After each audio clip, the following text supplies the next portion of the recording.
Hello, everybody, and welcome to that glorious day, Wednesday, where we get to learn a little bit more about this game that we're also incredibly hyped about. If you are as hyped as me, click the subscribe button. I'll be making videos on this game, and I ain't stopping. So, we have some things to look into. We have a post by Johan, basically looking at the changes based on your feedback to the game. So all the things that people have complained about over the last few months, these are the results of those complaints, sometimes. So for starters, we have this wonderful image showing we have a battle going on, Teutonic Order versus, I don't know which part of Poland this is specifically for this battle, but, you know, that's what's going on there. And we can see various things, like whether this has a castle or not, the capital shown with a star, basically all of the relevant cities, I think, or maybe it's the provincial capitals are being shown on the map, which is kind of nice. But yeah, it's looking good. Let us jump in though and see exactly what it is we are getting in this little update. It's also the 12th birthday of EU4 and the 15th birthday of Victoria 2. In my eyes, two of the top three games that Paradox has ever made. So massive awesomeness there. The third being Imperator, naturally. But yeah, no, that's awesome. Great day. Paradox's, significant birthdays. So we're going to talk about some of the fun changes that have happened to EU5 since we let the influencers. I hate being called an influencer, but yep, that's me right there. Play it before the announcement. I could talk about how much performance has become better, which I am so looking forward to being able to experience the improved performance, or how we've improved AI, but that is something a video would show so much better. Hopefully we get one of those soon. So let's focus on some of the changes that can be shown in a Tinto talk. And no, we're not going to go into details about balances, because that's going to be quite a long dev diary. Anyway.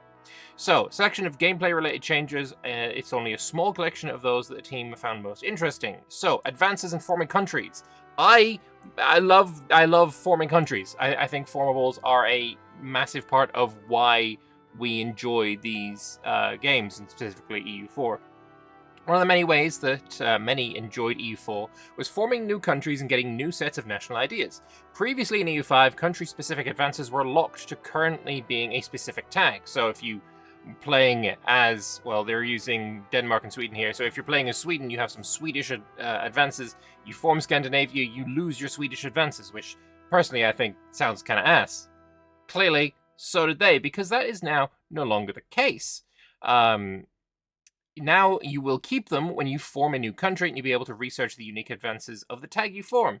So there is a limit to this, because you can only form a country that is on a higher tier than what you currently are. So if you're playing as Sweden, which is a tier 2 tag, you can form Scandinavia, which is a tier 3 tag, but you can't form Denmark, which is a tier 2 tag as well. So you have the option to go for a tier 4 tag like the Eastern Roman Empire. Glad he's using the proper name there, which is a bit of a challenge to form as Sweden, as you need to get primary culture Greek, convert to Orthodox, and own Constantinople, and at least half of the Balkans and Anatolia. The question I would have here is, if I have formed Scandinavia, does my country remember that I used to be Sweden? And can I still get the future ages Sweden advances while playing Scandinavia? Similarly, if I form Sweden into Scandinavia into, the Eastern Roman Empire, can I then still use or still research the late game Scandinavia advances and the late game Sweden advances? I hope the answer is yes. I hope the game remembers that I used to be these countries, and therefore I will still get those advances as I move forward with my, tag progression. That would be kind of cool, because I can imagine a situation where we have tags that have very good late game advances, but if you are going to switch to a new tag before you get to that, then you are missing out on that flavor for the tag that you used to be. For the most part, I think most people will do pretty natural progressions. Sweden into Scandinavia, totally natural, acceptable, understandable.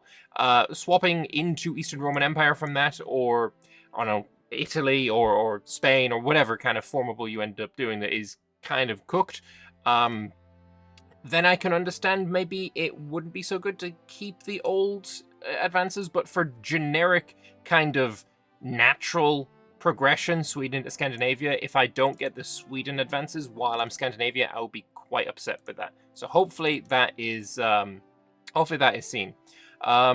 As Scandinavia, I think this is as Scandinavia. It's Age of Traditions reform. I think that's traditions anyway.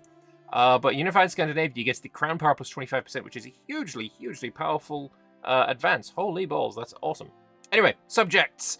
You need to manage your subjects' loyalty more carefully, as they may not fight wars with you if they are disloyal enough. I really like that. That's kind of cool. And they actually make a separate peace with your enemies. I've always hated that happening, but it kind of makes sense at the same time. We also made it possible to instruct your subjects on how they should behave in your wars. Good, we have that in EU4. It makes sense that we have it in EU5 as well. When they're actually loyal enough to help, you can change them all with a button click. You can make individual choices, which include the following. We have normal, aggressive, supportive, passive, and defensive. So take a normal approach, take an aggressive approach, start sieges, and chase units. So instead of having I'm on siege focus and I'm on attack armies focus, they've kind of just been merged into aggressive focus. Not sure how I feel about that. I kind of would prefer the split there. Supportive is taking a supportive approach to military tactics, helping our units. Passive will do low-risk actions like blockading and defending friendly territory. And then defensive, they will take a defensive approach, looking to stop enemies from doing anything in allied lands only. Cool. Cool. Love that stuff. And the UI for that is also looking kind of nice, kind of different. This is France, of course. They have a ton of subjects, and then you can change them individually here. Where do you change them all? Because I know in EU4 it's something at the bottom of the screen, and we don't see that at the bottom of the screen thing. But yeah, hopefully we get a... I mean, it says that we get the ability to do all at the same time. Change them all with a button click. Yeah, so hopefully that's just a button that we see down here or something. Actually, no, I think it's this at the top. Put this on normal, put this on aggressive, yeah, okay, so they're all at the top. I missed that, my bad. Anyway, speaking of subjects, they added the feature from EU4 Art of War, where you can start a war using one of your subjects' casus belli. I started playing EU4 when Art of War had just come out. Oh no, it was just before Art of War came out. And this was like the third, maybe the second, like, big DLC. So this is way, way back. This is like, hang on a minute, how old is the game again? 12th birthday? This is like 10 years ago, 11 years ago maybe. It's quite some time ago. Anyway, something we are already aware of. We already knew this, but anyway, bit more information on bribing estates. One of the things many people pointed out was that you had no way to directly affect the estate satisfaction. Of course, the easy solution was the most thematically correct here. A simple bribe for a temporary boost of estate satisfaction was added. The amount it costs depend on the economic base of the country and the tax base of the estate. So you have to be aware that the satisfaction change is rather temporary and it will get back to its equilibrium soon enough. What I can see this being a use for is... at the start of the game, as I've said many videos already, when I had the game back in May, I gave a lot of privileges to the burghers very early. And I believe we now have I think it's been confirmed that if you give a privilege to the burghers, say the nobles won't be happy with that and they'll lose a bit of satisfaction. If I give a lot of privileges to the burghers, maybe the nobles would be very unhappy, and they would have, like, a satisfaction of 20, but their equilibrium would still be 60. So bribing them to get them back closer to that equilibrium, maybe get them over the hump of being disloyal, might be the vibe there. That's the way I can see this happening. Alternatively, if I'm just, very rich and I want to, get them up there, that is also maybe an idea. Worth it? It depends. I mean, definitely it depends. Construction centers. This is an interesting one, I think. Another feedback we had was how playing tall was very limited. The simple fact that every location had one queue for building buildings, and you could thus only build a single building at a time. In the mid and late game, this severely favored countries with more locations over those with fewer. We'd already developed the code for constructing things in parallel with shipyards, so we decided to add these systems to both recruiting regiments and building buildings. Barracks will now allow you to build 2 regiments at once in a location, and the conscription center can create 6 regiments at the same time. That's actually kind of hype. That's pretty cool. I like that a lot. When it comes to buildings, roads, and other civil construction, we decided to make it a bit more of a where do I want to focus on this. First of all, a city can always have 2 civil constructions at the same time compared to a single one for towns and rural locations. Cool, I like that. More importantly though, it's the new building called the Construction Center where you get access to through an advance in the Age of Discovery. Each level of Construction Center allows another building to be built in parallel in the location, and the amount of levels a Construction Center can have depends on what age you're in and how advanced you have become. That is very, very cool. That is very, very cool indeed. I'm not even thinking of late game where I'm trying to build like 5 buildings at once or something. I'm thinking of early game cities where I'm like, okay, I want to... I've just unlocked, say, a new building that really boosts my, a manufactory for silk, and I want to build a couple of these. I'll build a few of these because silk is like my main focus. I'm thinking of, I've played a lot of Florence, for example. I can definitely see a situation where I want the construction center there so I can get all of those manufactories built instantly, or not instantly, but at the same time, get them all upgraded, and that is going to really, really boost your economy, for sure. This seems like a fantastic addition.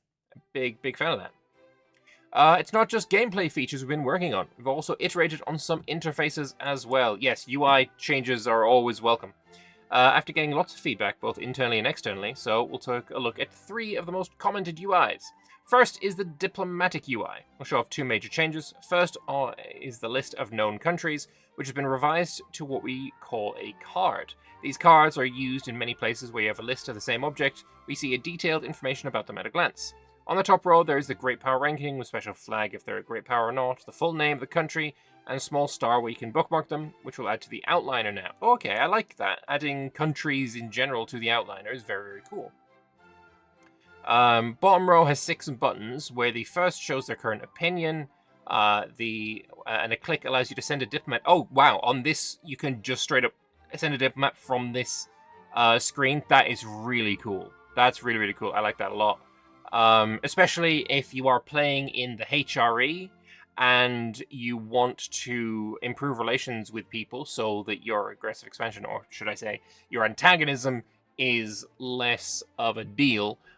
Sort by opinion, and then just clicking on this screen, click, click, click. Like, that's so nice. That's so nice. The second one is for trust, the third for favors, and the fourth for spy networks. Final smaller buttons are for creating a casus belli and for declaring war and offering peace. That's really cool. I like this screen a lot. I like that very, very much. Very much indeed. UN and Delhi are 1 and 2 in Great Power ranks as well. That makes sense. The diplomatic UI, we revised it so that when you have the country selected, you can have a split mode, which is the default to see diplomatic actions at the same time as the target's country's information. You also have the country card at the top where you can easily go to next and previous and access the quick actions as well. So this thing, same as this thing. And we have what is essentially the EU4 system. What we had was something new and fresh and shiny and just inferior. So now they've changed it to be essentially the EU4 situation, including different tabs for different actions, their diplomatic relations of their own. It's just better. It is just better going back with the EU4 system that just simply worked. That's fantastic. Whoever came... Well, I mean, I know I made this as a comment not kind of frequently, but I definitely made it as a comment a couple of times where, something in EU4 was better and probably shouldn't just change for change's sake. So I'm really glad that they're taking this. There's another thing that I think they should also change back to the EU4 way, and that is the map modes right now, or I don't know right now, but when I had the game at least, and we've had no indication of an update, the map modes are in the bottom middle of your screen instead of, over on the bottom right where it should be. And Yeah, the same with wars. Hopefully wars are shown instead of it being a notification on the top of your screen, also in the bottom right.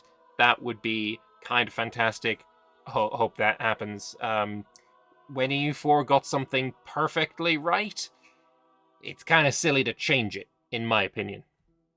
Onto the battle UI. It was not easily decipherable and has thus received a fair bit of attention and iteration, now much easier to understand. The feedback from playtesting is that now it's actually fun to follow the progress in the battle. So let's take a look at some images of a battle. So we have the new battle UI. The first thing that jumps out to me absolutely instantly is that instead of having a left versus a right, we're now top versus bottom. That is so much better. And if we go to Tinto Talk 62 from the 7th of May, this is what it used to look like. This was ass. No offense. Having the characters in the bottom and kind of moving inwards based on the length of their name so that their portrait is covering the bloody dudes on the map. This is crazy.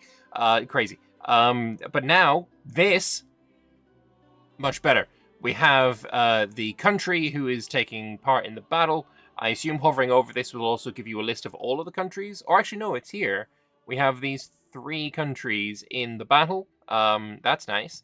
I guess this is the flag of the general of the battle, I would assume.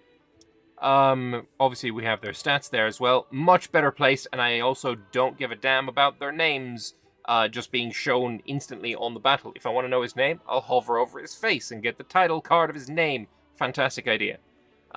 Showing the various modifiers that these guys have. So, for example, discipline there.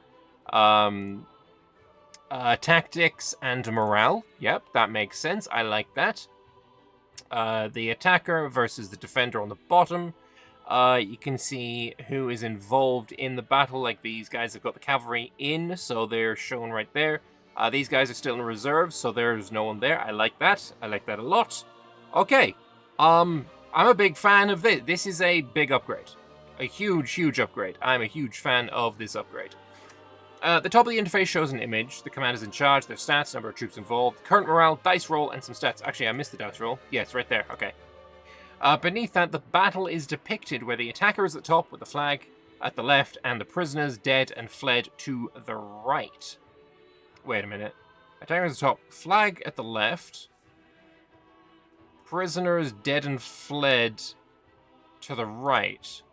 I guess there are no prisoners. Maybe in a later screenshot we'll have prisoners shown. Yeah, maybe then. In the middle of the battlefield, you see the wide boxes representing the reserves, which are empty, and then the center and flanks facing each other. Each of those actions has a box containing units not engaged, with a grey number telling me how many men there are there. Closer to the middle is the green bar showing how much morale the engaged units in the section has, and how many men are fighting. The light blue bar, how much of the frontage is filled up. Okay, all of this seems very, very clear. All this seems very, very clear. Okay. In the middle of the battlefield, there are small icons representing each regiment currently engaged, colored in their country's map color. Nice. The Allied army attacking at the top has a single cavalry of 26 men engaged, and a full levy regiment of 1,000 infantry on their left flank has engaged, while none of the Teutonic army has engaged yet. You can see that 000. And what else do we have here? So, after a few hours, this is what the battle is looking like. I still don't see any prisoner, unless that's prisoners. No, that won't be prisoners. Will it? No, that won't be. That is the reserves. Bottom one is engaged, the top one is reserve. So, okay. They've still got 992 reserves on their right flank. He's hovering over the infantry, and you can see exactly what the infantry is, how much discipline it has, who they are, etc. That makes sense. Some of the Teutonic army has engaged, but there's also been reinforcements arriving from the Allied army on the right flank. We can see that our Crusader Knights, which are regular troops, are performing well, but there's no way they'll be able to fight off 2,000 levies without reinforcements. Yeah, there's 37 versus 2,000. Makes sense. That would be kind of difficult. And then as the battle continues, we can see, oh, the arrows are changing because this cavalry regiment has fled, and now these guys are able to attack the center, so we're getting that. Okay. So nice. So nice. This one at the top, then. What is this? Is this this might be casualties. Let me see. In the middle of the battlefield, the wide boxes representing reserves. No, these are all the wide boxes representing reserves. Beneath that battle is depicted. Top interface. Is there... No, you also have one of these. Okay. Oh, these are full reserves that then go into the little reserves. I forget what exactly they're called, and then they go onto the front line. Okay. So that is just straight up reserves then. I don't know where the prisoners are supposed to be. You see the Teutonic right has collapsed. The 2,000 men on the Allied left flank are now attacking the center. Also, 2 infantry and 1 cavalry from another ally that have arrived at the reserves. That is these guys. Things looking grim for the Teutons. Yeah, they're going to lose that battle. We also have a war UI that has been updated. The screen was one that received different types of complaints, as it was rather cramped in a small side window. Also had 2 big portraits taking up large parts of the screen. Instead, we reworked it into a full screen where you can have a detailed overview of all participants and be able to sort them. Okay, this is much better.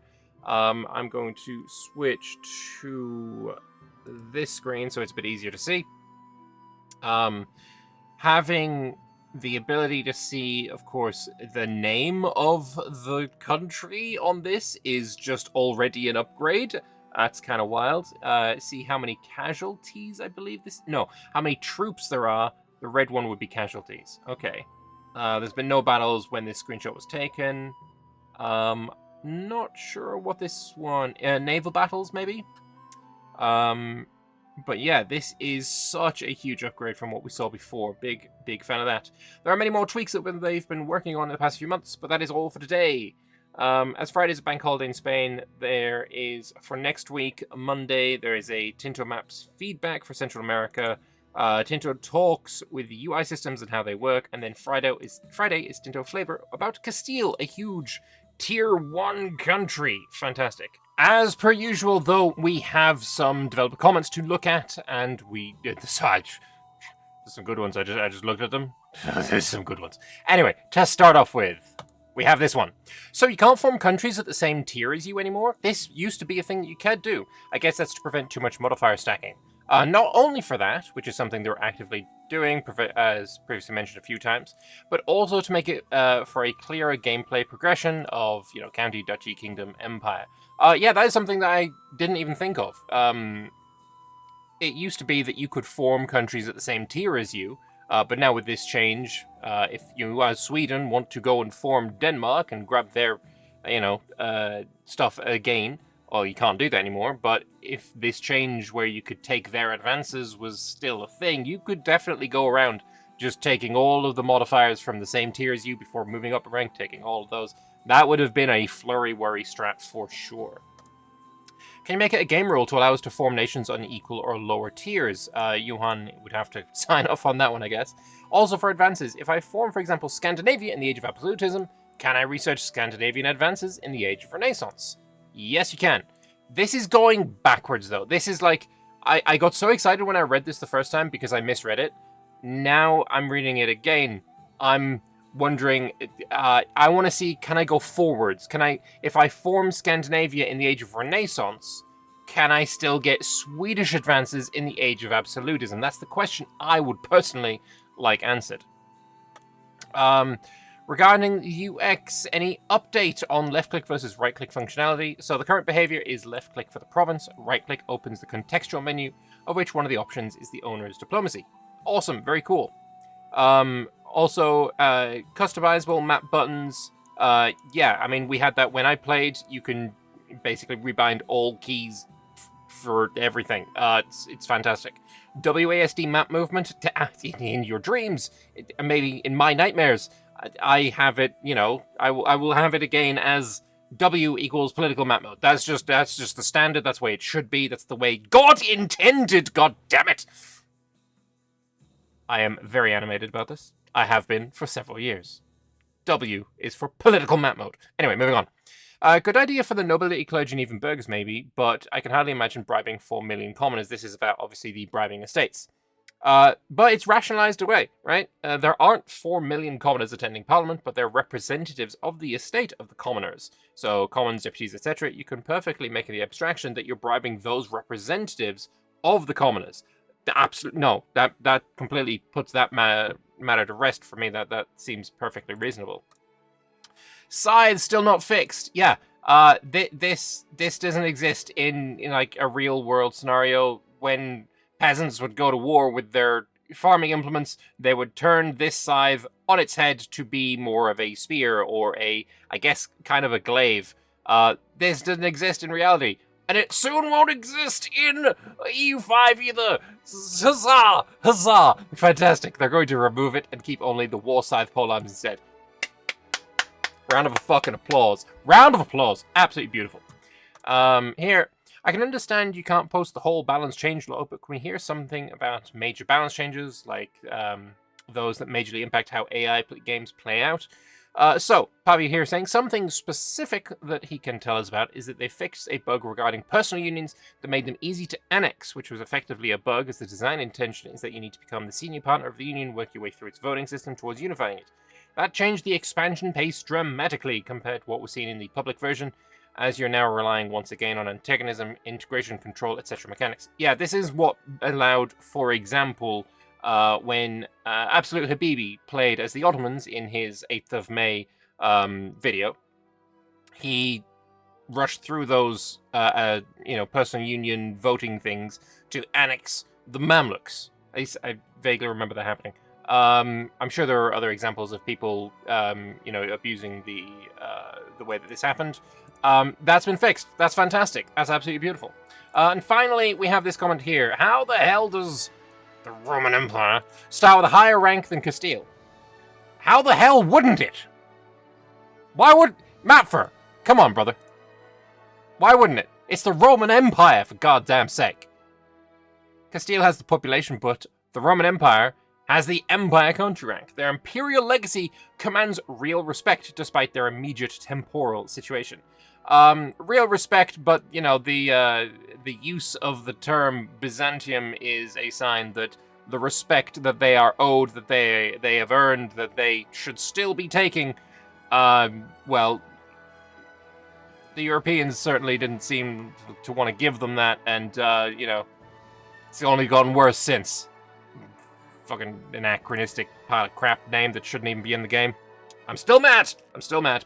Anyway, that is all. I am absolutely delighted with this dev diary. I think this is the best one we've had in a while. I hope you guys enjoyed it too. I will be back tomorrow with another video. I'm going to be looking at the North American flavor for North Americans in EU5. So subscribe if you want to see that, and I will see you in the next one. Toodaloo.